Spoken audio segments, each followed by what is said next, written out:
I'm planning to give it a totally different treatment.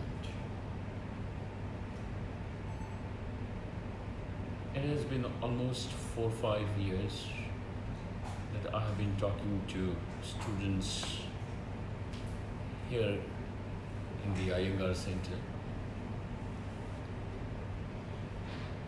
And every time I have spoken, I have chosen different parts and portions of the Yoga Sutras.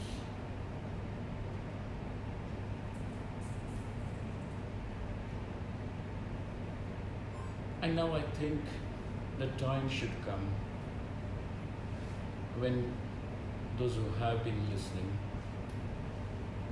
you should be prepared to listen to it, to study those sutras in a more serious way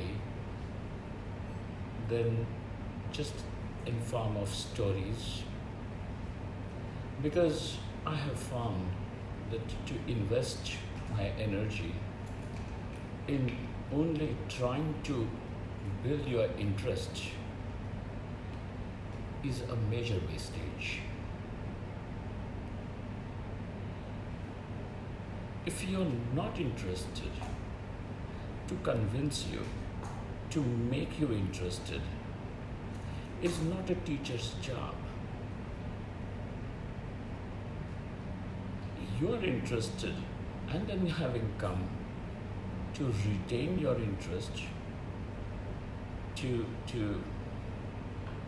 nourish your interest, to take you to a different height would be a teacher's job.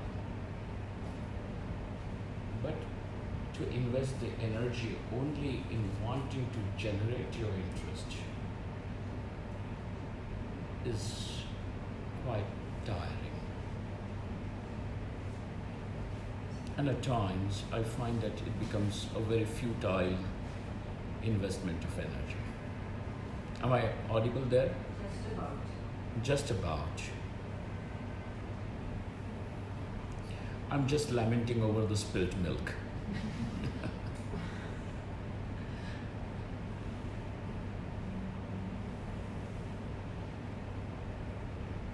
Okay? And therefore, I've thought that might as well we study these sutras not in bits and portions, but we give it the treatment of going sequentially through the sutras. Okay? And another thing, I would scare you right in the beginning so that you don't blame me later on, is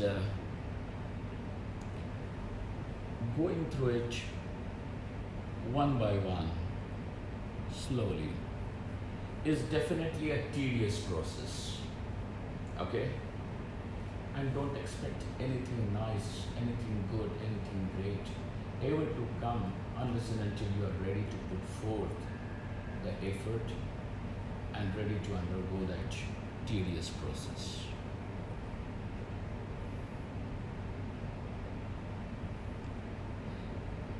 Anything that is valuable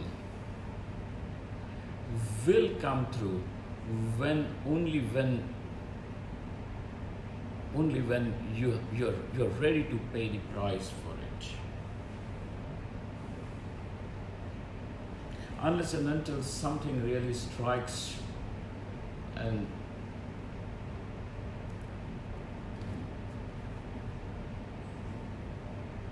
till then one is not ready to understand its value.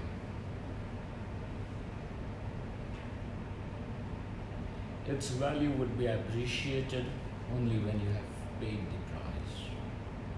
The price over here is in terms of applying yourself consistently. The price over here is not having a fanciful idea that we are doing YogaSutra, so when you go out, there is going to be an aura behind your head. Yeah? No aura, look at my head.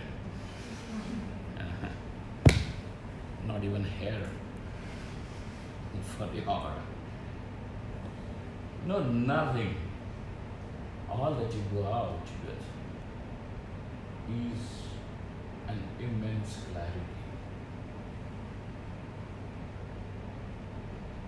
When you appreciate, understand that clarity is your strength, now you have grown wiser. When you see clarity is your strength, you have grown wise. Till then, you are lost only in the fanciful ideas of spirituality.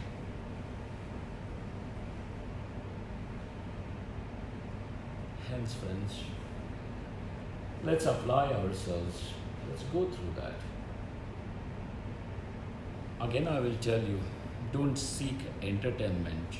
If you can, educate yourselves. This is educating, not entertaining.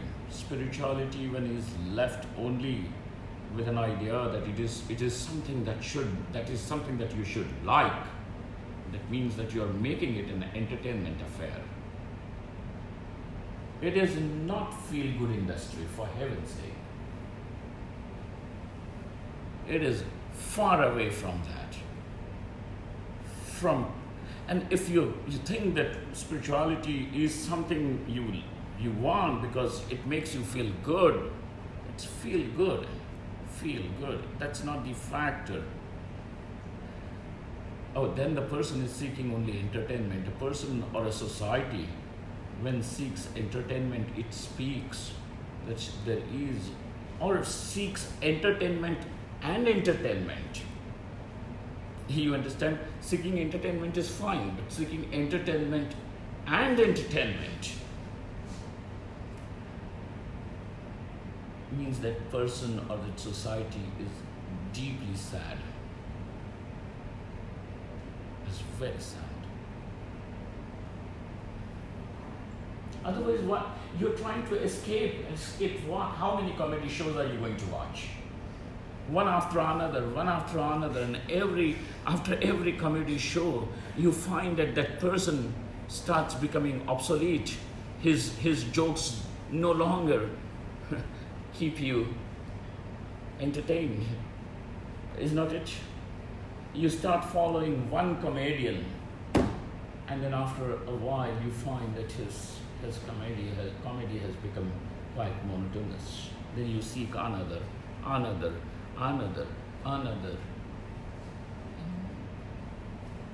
Just entertaining.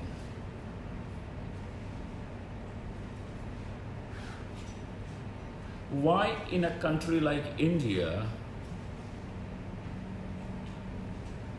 where the farmer, who is the basic unit of an agrarian society, dies, commits suicide because of no money, and the entertainers, the stars, the entertainers, the film actors are rolling in filthy money. There is something wrong. And therefore, don't reduce this whole affair only to nice jokes and nice stories. A teacher is not there to make you feel nice. The words of teacher may sometimes disturb you, because they're going to disturb because they may be against your set ideas and idiosyncrasies. And if that makes you uncomfortable, then I would say it's very good. Because now you will wake up. At least you will start thinking. So the whole process is a process of learning, understanding. This is what I would want to initiate rather than just keep telling stories. It tires a teacher trying to get people appreciate and feel interested. If you are not, it's not the teacher's responsibility. If you are not, it's not the teacher's responsibility. You see, the very fact that you are here, that means there is an element of interest which can be nurtured, which can be flowered. A teacher is not someone who would want to create followers, admirers. A teacher is a teacher because he would want you to see exactly what he is seeing. That's all. There is no other agenda. There is no other demand other than this. A teacher does not demand that admire. If the teacher is seeking admiration, then the teacher has some basic problems.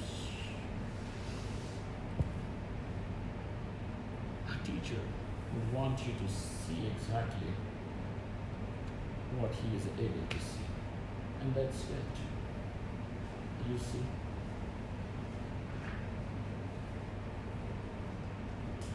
So let's start. We will start with the prayer of Mangalacharanam, and I'll straight take you to the Yoga Sutras. And I have chosen to take the support of Bhojavritti, one of the important commentaries on the Yoga Sutra. Okay, Josh. So we have few days together, some evenings, some afternoons when we will be meeting for Yoga Sutra, and you can expect that we're going to follow this ancient Sanskrit commentary called as the Bhojavritti. Okay?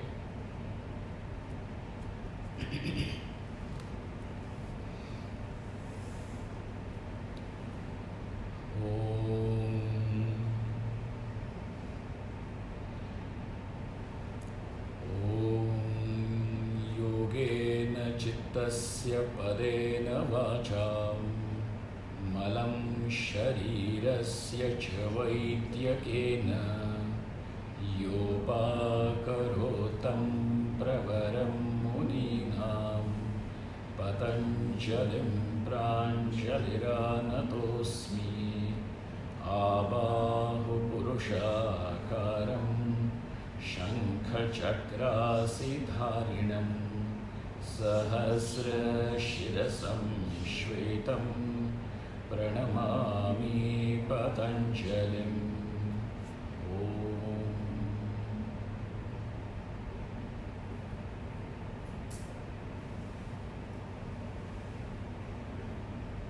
So on the Indian screen of philosophies, yoga is one of the Astika schools of philosophy. Darshana. It is called as the Astika Darshana. The word Astika is translated as what do they call theism, but that is not the meaning which is implied over here. Astika means those schools of philosophy which accept Veda as a valid means of knowledge. Okay, Kitty? As a valid means of knowledge.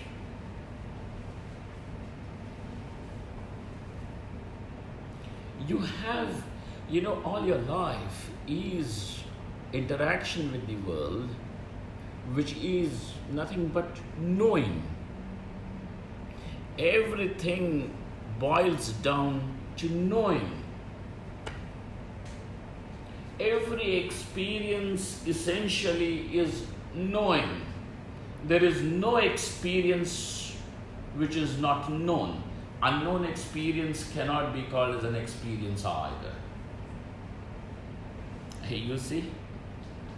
So experience, any experience for that matter, is knowing. You know that there is this maroon pillow.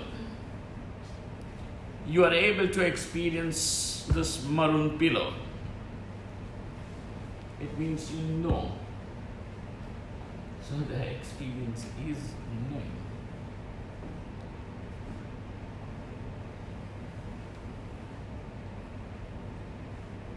Then for knowledge to take place,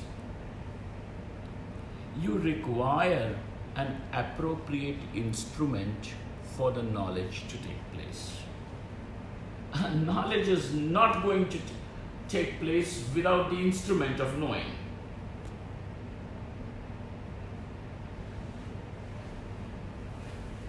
Okay, great.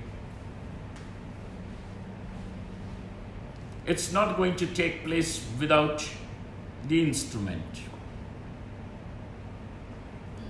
Another important thing that you should know or keep a note of is of the word knowledge itself.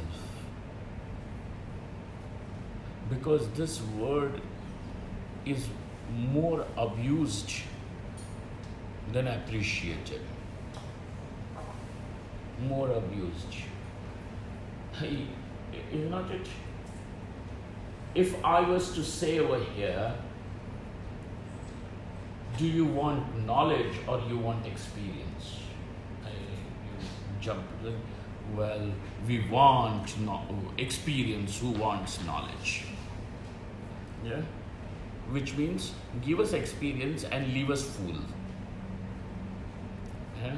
If you don't have knowledge means I'm ready to stay foolish.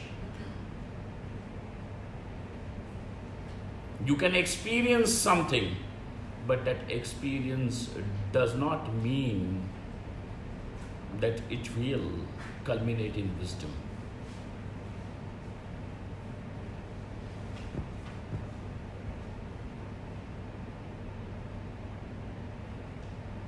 It does not mean that it will culminate in wisdom.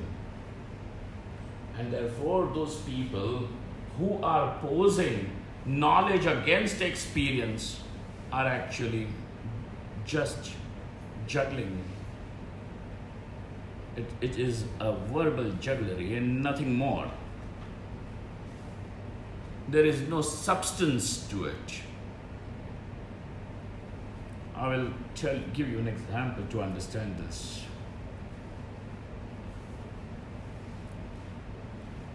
I can bring you the most classic example.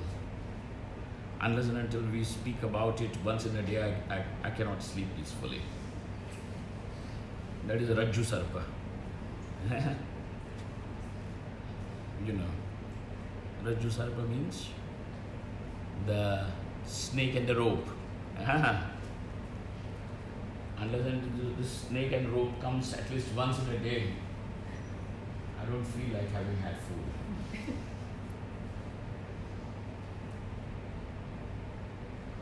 You know this example, and that is, you enter a room which is inadequately lit, and then you see a snake, and then you start yelling, shouting, your mouth is parched, if you want to run, you can't, several things. And then you switch the light on, and then find out that it is a rope. Okay, this story is done.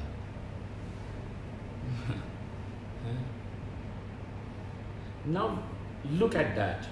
Your previous statement is, this is a snake.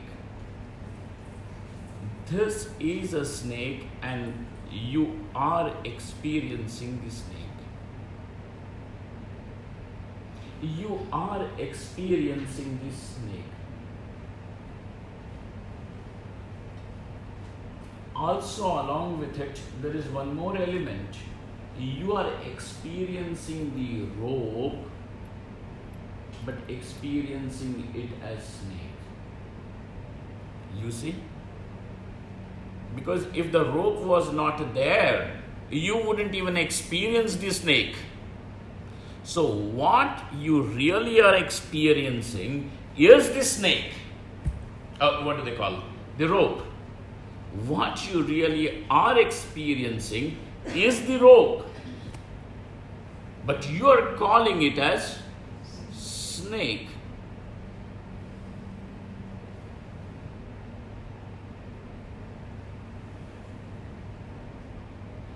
In spite of experiencing the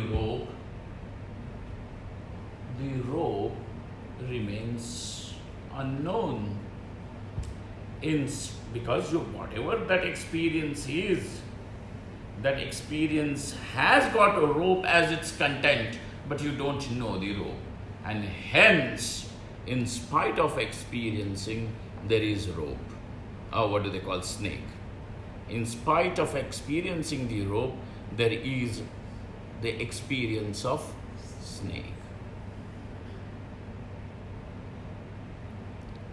The experience of snake is not valid, because when you switch the light on to verify if that is a snake, the snake goes away. So when you put an experience to verification, then that experience loses its content, is falsified, and now you know it is a rope. So in the earlier case, in spite of experiencing, because you did not know, there was an experience of the snake. But that experience of the snake is not a valid experience. It is not valid because it is not knowledge. You see now? It is not valid. It is an experience. You stood over there with trembling legs.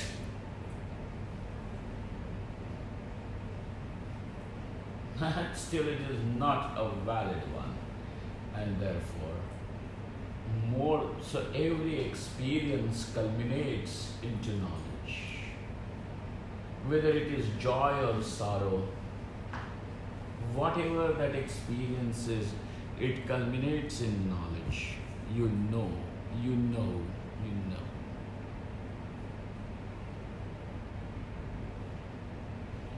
Knowing this. Okay? So now what happens over here is, you know this world. You know that you are experiencing this world. All these are knowledges, okay? These are knowledges. So therefore, now there are two elements, you and the world. Can you think of anything else? Because what you mean by the word world is that what I am not. That what I am not immediately becomes a part of the world. This is world. So that which is not in the definition of I, which is not I, is world. Now, world just does not mean sun, moon, stars, birds, butterflies. World means anything that which is not in the definition of the word I. This is. And there is this constant interaction with I and not I. World and you. Now this interaction can be of joy, of sorrow.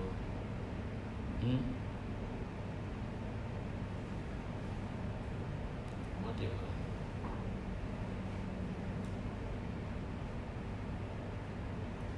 And then the question is now that the world that we interact with, we keep on interacting with, and it generates these experiences of joys and sorrows. On an observation, on a close observation, we find that whatever we call as joy also has got a potential seed of dukkham seated in it. Yeah? When you are going to meet a person whom you love, that experience is a joyful experience, but in that very experience is seated that someday you will have to part. And therefore, even in that meeting, there is a seed of suffering. Therefore, now comes a question that I'm talking from the yogic perspective, okay? This is not Vedanta, so this is yoga.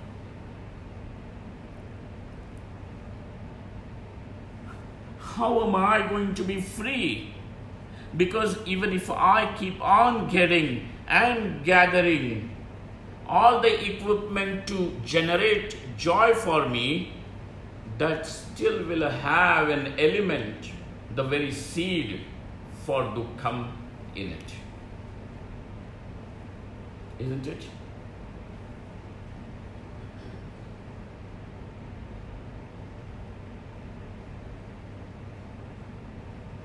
And that's why we find that people whom you love are the same people who make you unhappy.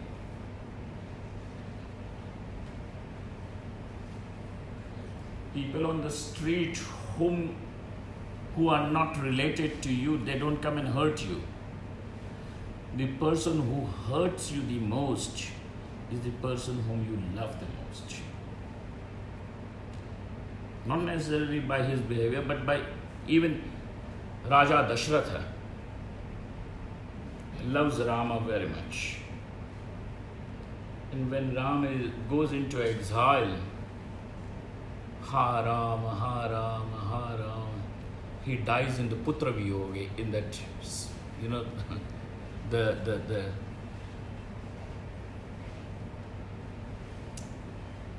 the pain of separation. You see, those who don't know that story, go back and read it someday. Google is a guru.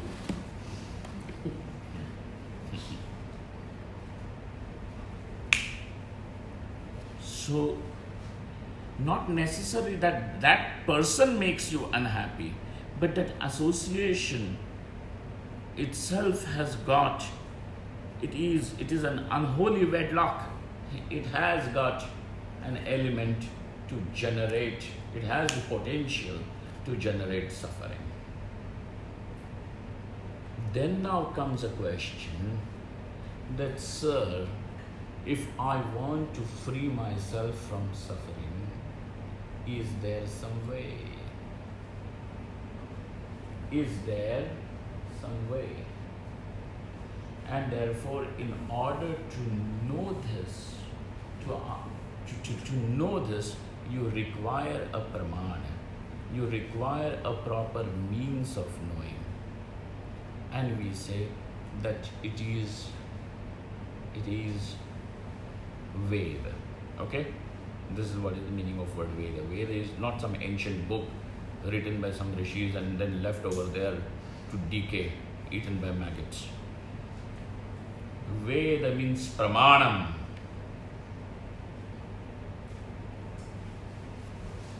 So this is an instrument, as much as your eyes are an instrument to know the colors and forms. If one did not have the eyes, how would you know the colors and forms?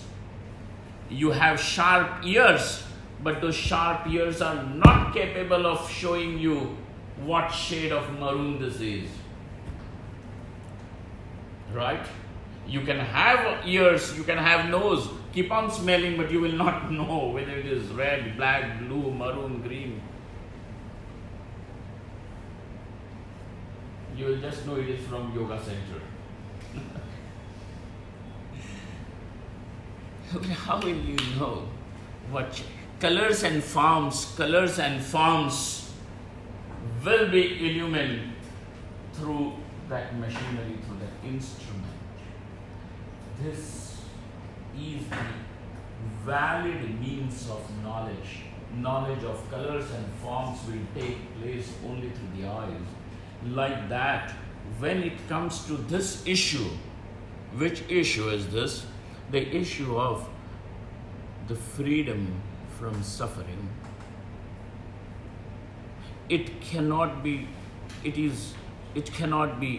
This thing cannot be known through any other means, but it can be known, and that means we are saying is Veda. So those schools of philosophy which accept that Veda is the Pramanam, is the appropriate valid means of knowing, are called as Astikas. Okay? Yoga says yes, we accept that Veda is a Pramanam. This is one very important thing. Now, what does that yoga school come to say? It is saying that since there are only two elements, one is me and the other one is the world, which means I and not I. Okay, if you want to put it in more technical term, it would be Atma and Anatma. So yoga says that because there are only these two things,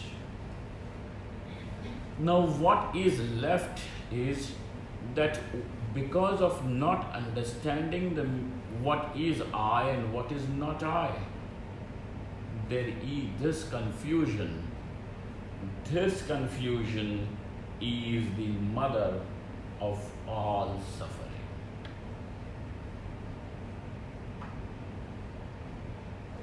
And it is not a belief that because of not knowing there is a belief. It is not a belief. You verify. It is verifiable. Belief is not verifiable. Understand, there is a difference. A belief can never be verified. I believe that there is heaven. Okay, verify. Belief is not subject to verification. Knowledge is subject to verification.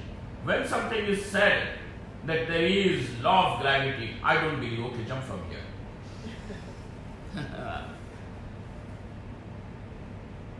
Belief is not subject to verification. You know, our problem is, George, we have made God a whole affair only of belief. That is not true. If something cannot be verified, that means it is just someone's fancy, a whim.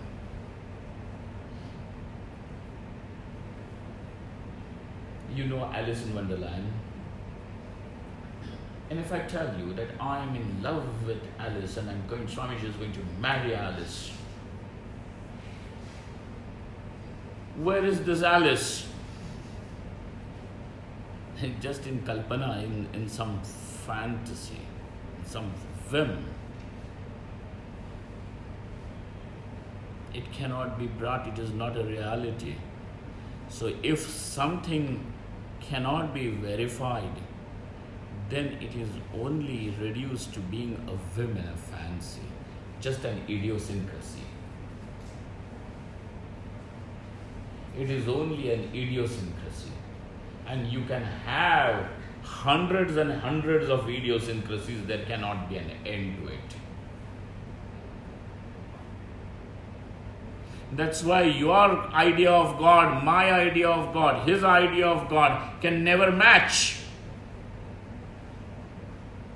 But this is a maroon pillow. Do you have any disagreement on it? Why? You cannot have a disagreement on this, that this is a maroon pillow, because this is a fact which is verifiable. If there was to be a God like this, and if you could verify that God, then why would we have a disagreement?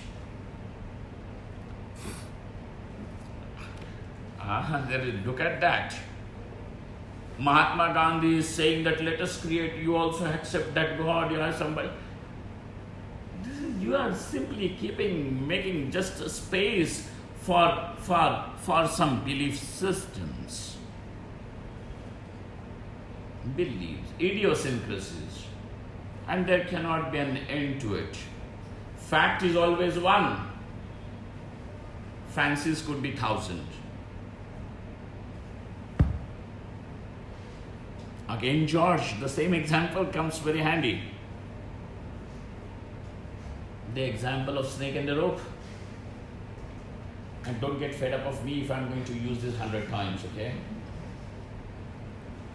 This is a very handy one.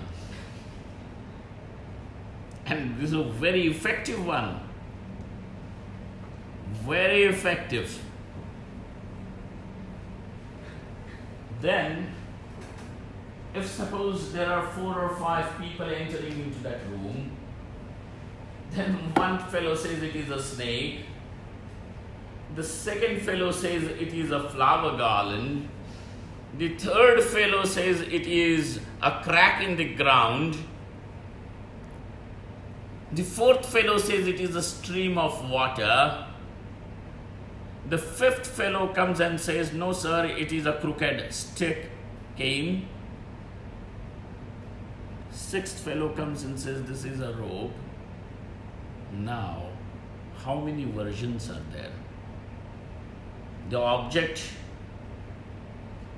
is one, but there are so many things said about it. Which of this? Which of this?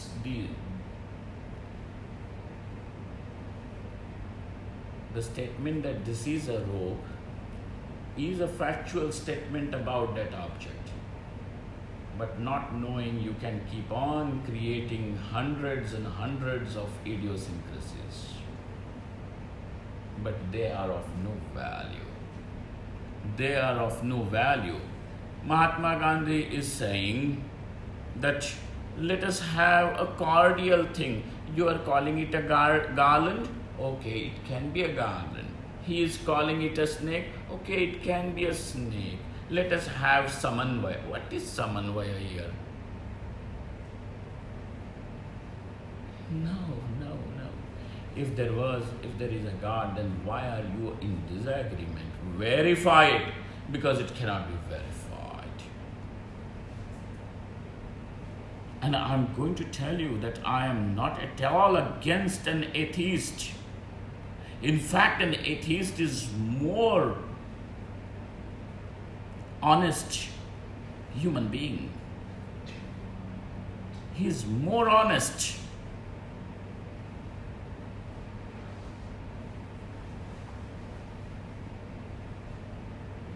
We have reduced God only to something to draw little consolation from. When you are sad, you go to God. God, give me another job. I'm sad. Consolation.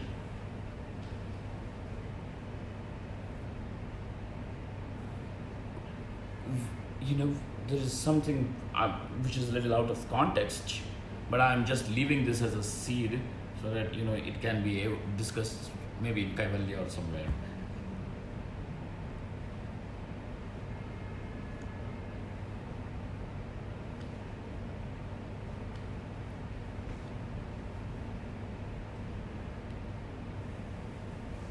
We we are saying God is not simply just something that gives you little consolation when you are in distress. We are saying, knowing that, again mark my words, knowing which one gets liberated is Brahma, is God, is what the statement is, okay? It's a different thing. So if you are just saying that God means something that gives you little consolation, little support, little emotional strength to face your everyday problems, if that gives you strength, we are not against it, but just that's not it. That's not it. So now we are saying that you require the means, and those means are Veda. Over here then again we come to yoga, which is a school rising from the Veda, and it says, now let us think. And over here, since there are only two factors, I and not I, they need to be understood. Not understanding these two is the cause. This is the seed from where all the suffering rises. How does that happen? To make the long story short now, till what, another 10 minutes, 5 minutes?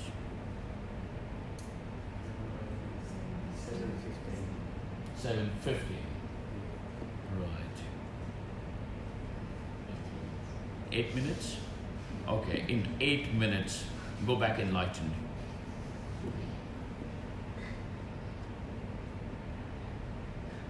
We are saying, again, that what is not I is not seen as not I. Then what is it seen as? It is seen as I, and this is the confusion. Okay? This is the confusion. So, that what it is not is seen as it is. To see something that it is not is error. To see the rope as the snake is an error. And therefore, this erroneous knowledge, we are saying, is the mother of dukkham. But we all are sitting over here. None of us ever says that erroneous knowledge is the mother of dukkham. What are you saying? From where does this dukkham come? Hey, because I don't have money, I am dukkhi. Because I am not getting married, I am dukkhi. Because I don't have a bigger house, I am dukkhi. Because I don't have so much money, I am dukkhi. Nobody sees that the reason for dukkham is error. An error.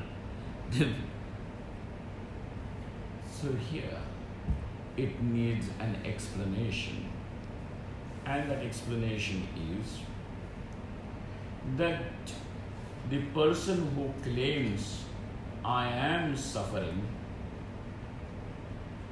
the suffering is nowhere else other than the sufferer. Suffering has got no other place other than the sufferer.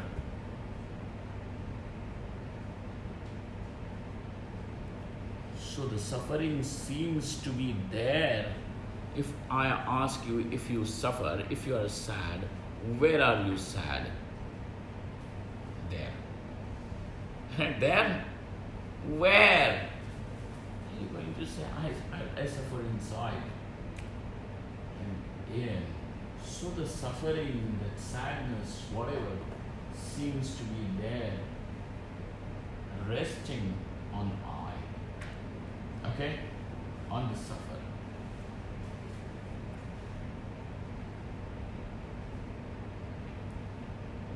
Where does it come from? Where does it come? This portion needs to be understood before we enter the annals of YogaSutra. Okay? Right?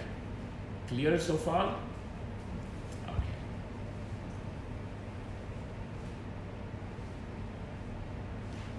The body, the mind, the senses,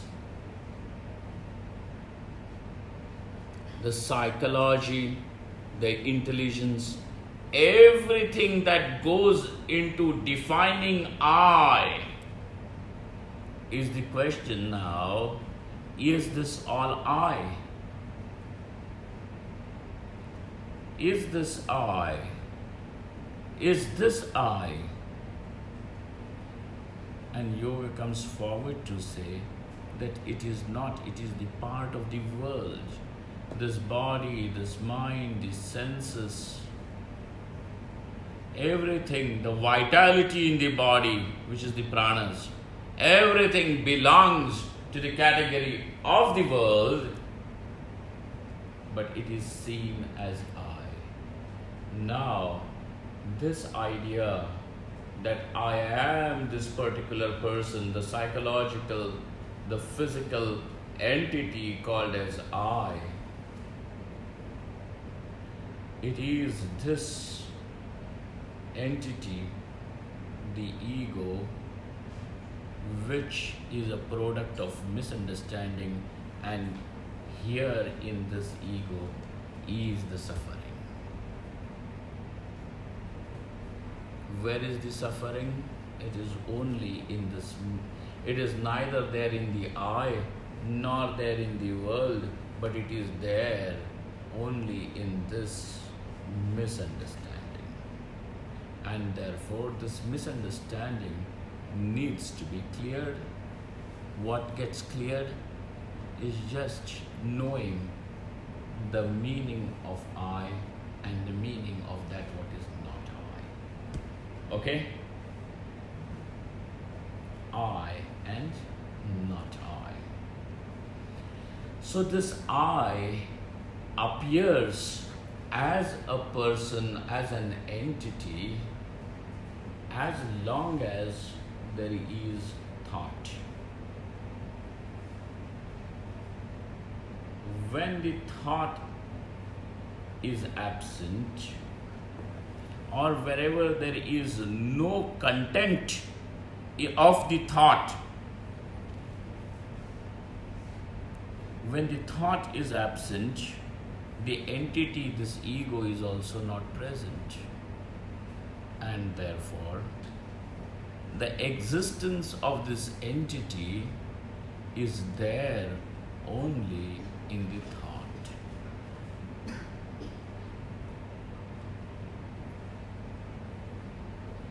The confusion exists in the thought.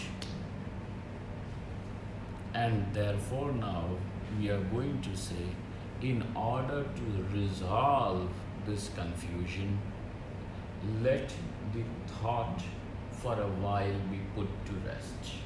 Okay? This is the basic thing. Put to rest means not put to an end, destroy the thought, destroy the ego. No, nothing. Because anything that is misunderstood goes away in wake of understanding. Erroneous knowledge does not go away by doing anything else, but understanding it clearly and properly. That's the only way. So over here now, we are going to begin this. The word yoga means samadhi, in which the thought process is at rest. Where the thought process is at rest. That is the meaning of word yoga. It will come further more.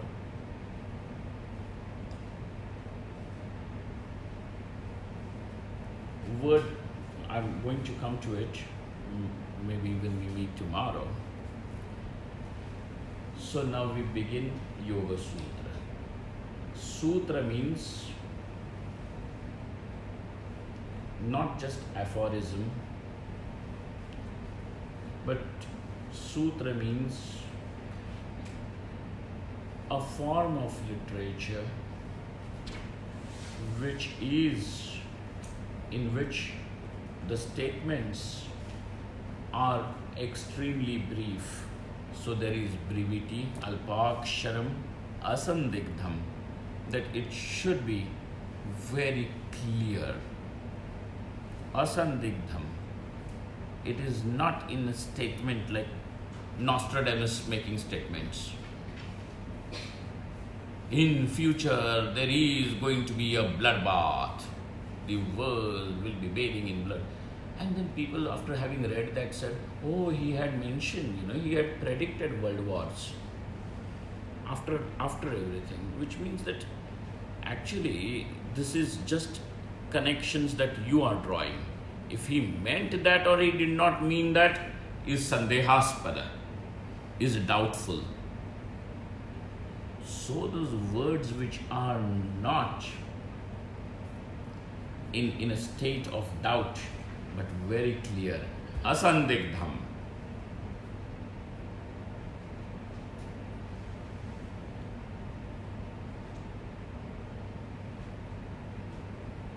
That it should not have the usage of unnecessary words. It should be very clear, anavadyam.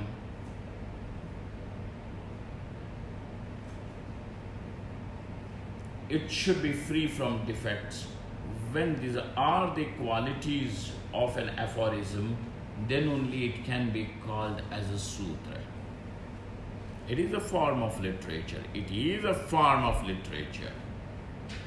So when the body of knowledge has to be presented to you, and when it is to be presented, then and it has to be done in a very precise manner, the olden Indian literature chose this form as an effective way, this sutra method of putting something in extremely few words. Okay? So every word over here is meaningful. Every word over here has an implication. No word over here is an unnecessary word. And now it is going to, what is the content of this sutra is the philosophy, the teaching of yoga. Okay? How then this whole thing proceeds ahead? Let us go to the sutra by itself. The author of the sutras is sage Patanjali. You all know by now. And if you want more information on him as the author, please Google it. Okay, that is sage. So we will go to the sutra, the first sutra, when we meet on Sunday. On let me confirm.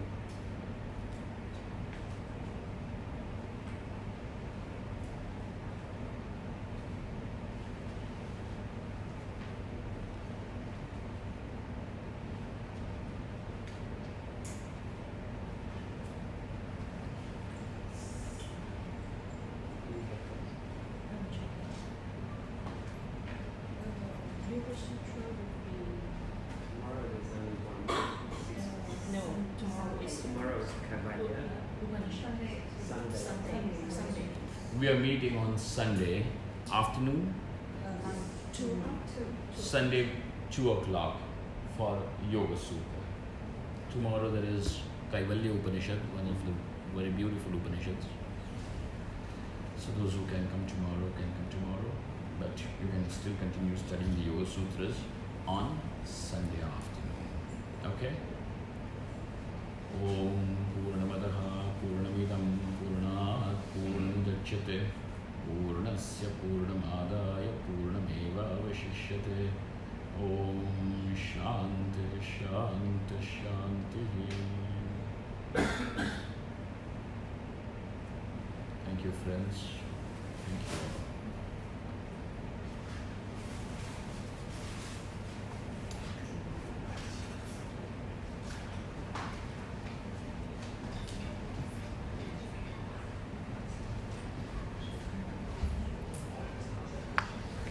Devika.